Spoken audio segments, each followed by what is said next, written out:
नमस्कार मंडळी, आजचा व्हिडिओ खूप खास आहे कारण आजच्या व्हिडिओमध्ये आपण पाहणार आहोत स्टार प्रवाहावरील लक्ष्मीच्या पावलांनी या मालिकेत अद्वैतची भूमिका साकारणारा, तुमच्या सर्वांचा लाडका, तुमच्या सर्वांच्या मनावर राज्य करणारा अक्षर कोठारी याची खरी जीवन कहाणी।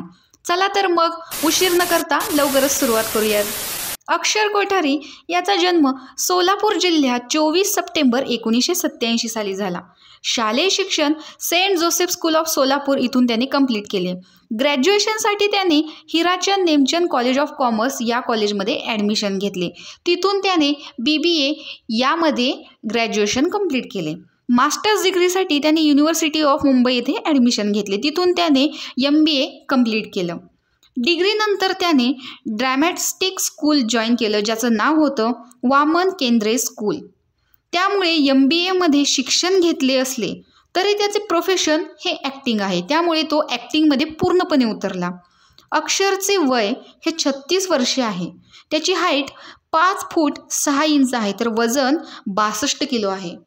2015 त्याने लग्न केलं। त्याच्या बायकोचं नाव मानसी नाईक आहे। मानसी नाईक म्हणजे ती नाही जी चित्रपटामध्ये काम करते, त्याच्या बायकोचं नावसुद्धा तिच्याप्रमाणेच मानसी नाईक असं आहे।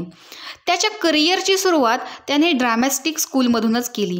अक्षर कोठारी ज्यावेळेस ड्रॅमॅटिक स्कूलमध्ये ट्रेनिंग घेत होता तेव्हा तो खूप मन लावून काम करायचा। त्याच्या करिअरवरती जीवापाड प्रेम होतं। त्याने MBAमधून जरी शिक्षण पूर्ण केलं तरीसुद्धा तो ड्रॅमॅटिक स्कूलमध्ये ट्रेनिंग घेत असताना त्याने त्याचा जो फोकस आहे तो हलून नाही दिला। त्यामुळेच प्रोड्युसर बालाजी टेलिफिल्म्स यांनी त्याला नोटीस केलं आणि अक्षरला रोल ऑफर केला। इथूनच त्याच्या करिअरला एक टर्निंग पॉईंट मिळाला, कारण 2011-12 सर्वात प्रथम त्याने त्याच्या करिअरला सुरुवात केली ती स्टार प्रवाहावरील बंद रेशमाचे या सिरियलमधून। या मालिकेतील शेखरराज दौलतराव या भूमिकेमुळे त्याला एक चांगली ओळख मिळाली। त्याने प्रेक्षकांच्या मनावर अधिराज्य केले। या मालिकेमुळे त्याला खूप चांगल्या करिअर अपॉर्च्युनिटी देखील आल्या, कारण मालिका संपल्यानंतर लगेच 2013 त्याला आराधना ही सिरियल मिळाली आणि त्याच्यामध्ये त्याने संभव महाजन हे पात्र घेतले। 2014 ते 16 त्याने कमला कलर्स मराठीवरची ही सिरियल देखील चांगलीच प्रसिद्धीस आलेली होती। या सिरियलमध्ये त्याने देवाशिष म्हणून काम केले। 2017-18 त्याने कलर्स मराठी या वाहिनीवरती चाहुल या मालिकेमध्ये सर्जेराव भोसले हे पात्र निभावले। 2018-19 त्याला पुन्हा एकदा स्टार प्रवाहावरती संधी मिळाली।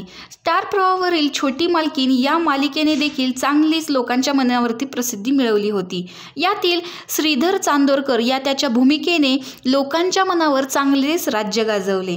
2020 त्याने दफन मूवी या मूवीमध्ये काम केले। तर 2021 मुंबई डायरीज 26/11 यामध्ये त्याने मयंक भट एका इन्स्पेक्टरची भूमिका निभावली। 2021 ते 23 या दरम्यान त्याला पुन्हा एकदा स्टार प्रवाहावरील मालिकेमध्ये कास्टिंग करण्यात आलं। स्टार प्रवाहावरील ही मालिका स्वाभिमान एक शोध अस्तित्वाचा यातील शांतनु सूर्यवंशी ही भूमिका त्याने इतकी उत्कृष्ट पद्धतीने निभावली की त्याला प्रेक्षकांनी पुन्हा एकदा डोक्यावर घेतले। तो पुन्हा एकदा प्रसिद्धीस आला। स्टार प्रवाहावरील ही त्याची तिसरी मालिका होती। या मालिकेतील या पात्रामुळे स्वाभिमान ही मालिका सुद्धा खूप जास्त प्रसिद्धीस आलेली होती।